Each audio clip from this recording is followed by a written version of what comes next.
Dr. Balfour, thank you very much for your time. Firstly, what's been the impact on the mining industry as a result of this description that you are now part and parcel of what is called the epicenter of this virus?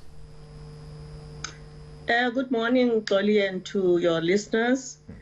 We are simply putting context, really, to our numbers because we put out our statistics on a daily basis for transparency's sake.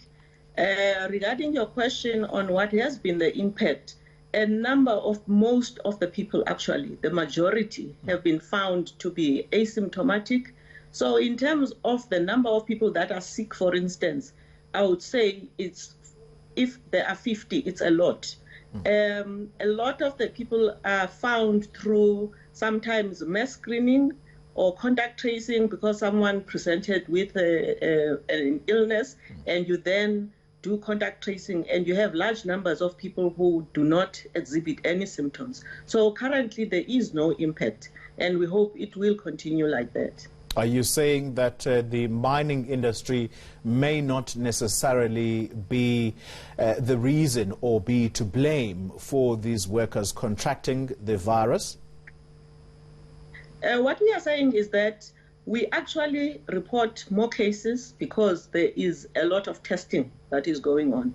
As you will be aware, currently there is a shortage of test kits in the country, in the public sector especially, such that you do not get, for instance, our mine workers live in communities.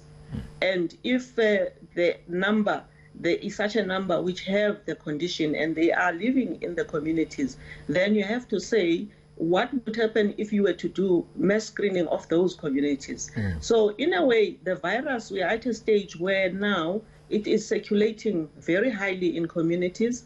And what is happening is that because in the companies there is a lot of screening and testing, then you find the disease. But some are going to say, Dr. Balfour, you are merely shirking responsibility here, particularly as an industry that has a problem with image. And why do I say that? There's a history in the mining industry that you treat workers shabbily, and therefore people will not necessarily be so understanding if you are saying that you are not actually contributing to these you're not contributing to these to the spread of this virus within the sector, particularly if you're going to have mine workers themselves pleading with government officials to conduct what is called spot checks or unannounced visits.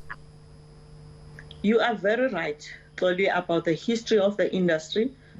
We know the very tragic history. I will not even go into it, which is why then people always have a bit of suspicion in what we are saying. But the truth of the matter is that in this current situation, everything has been put in place regarding, protection of employees.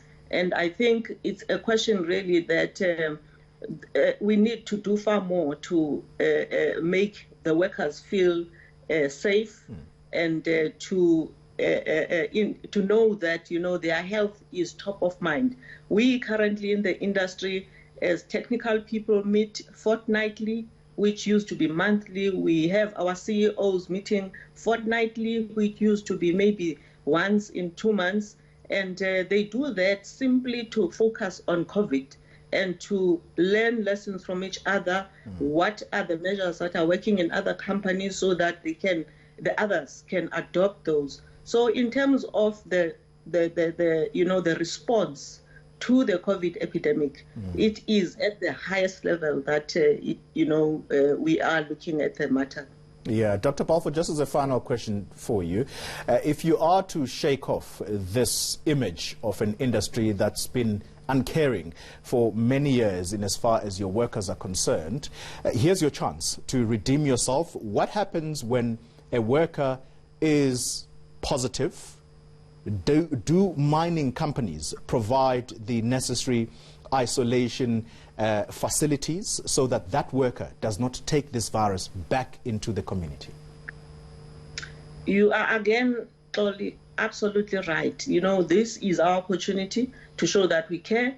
And how we do that is if a mine worker is sick, for instance, we've got, in fact, it's a requirement in the regulations by the DMRE that the mining industry should quarantine, isolate its own employees. So all of these employees have been isolated by the companies. They are then checked to see if they do not progress, and when they do, they are referred to hospital.